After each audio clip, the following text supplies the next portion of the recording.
So, today we're going to talk about a fear that can turn a totally normal environment into a source of major anxiety. And it's not exactly about heights, it's something a little more specific. It's about the simple act of going up or down. Yeah, we're diving into something called bathmophobia, and we're going to figure out what that really means. You know that feeling, right? That little knot in your stomach when you look down a super steep escalator? That's totally normal. It's just our brain's built-in safety switch. But what happens when that switch kind of gets stuck on, and that little bit of caution turns into this overwhelming, all-consuming fear? Well, that overwhelming feeling is exactly what we're looking at in this explainer.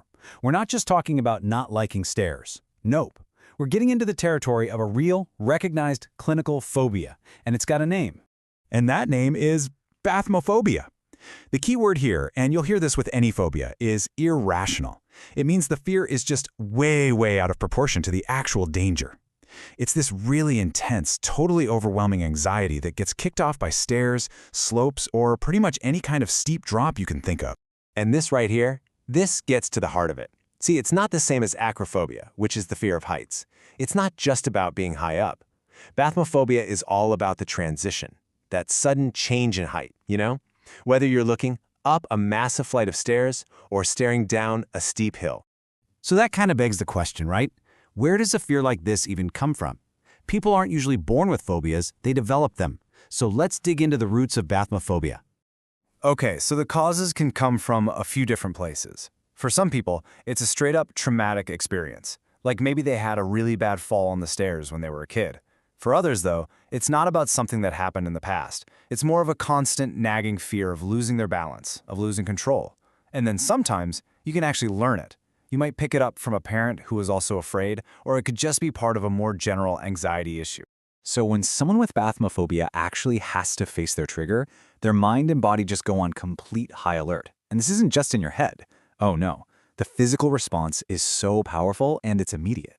Yeah, it's so much more than just a feeling. It's like the brain just mashes a giant panic button, and that sends out this powerful signal that sets off a whole chain reaction of physical alarms.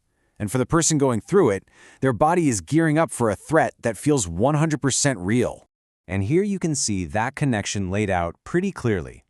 Mentally, you've got that intense wave of panic, and that panic instantly turns into very real physical symptoms. We're talking dizziness, shaking, a heart that's just pounding out of your chest. Your body basically goes into full-on fight-or-flight mode.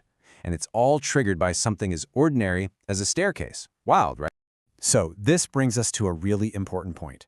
How does this actually impact someone's day-to-day life? I mean, you can imagine, right? When the world is full of stairs and slopes, your world suddenly becomes a minefield of obstacles. This quote from the source material just hits the nail on the head. The two big words to focus on here are independence and stressful. Because that's what this phobia does. It literally shrinks a person's world and adds this constant layer of stress to things that should be super simple. I mean, just think about it. All of a sudden, big buildings, subway stations, even your own house if it has a second floor, they all become sources of major anxiety. So what do? The main way to cope becomes just avoiding those places. And that starts to limit where you can go, what you can do, and it really starts to chip away at your personal freedom. But here's the good news. This is not a life sentence. There is absolutely a path forward to manage and even overcome this fear. So let's take a look at how it's treated. Okay, so the approach isn't just one thing. It's got a few different parts. It usually kicks off with therapy, especially something called cognitive behavioral therapy, or CBT.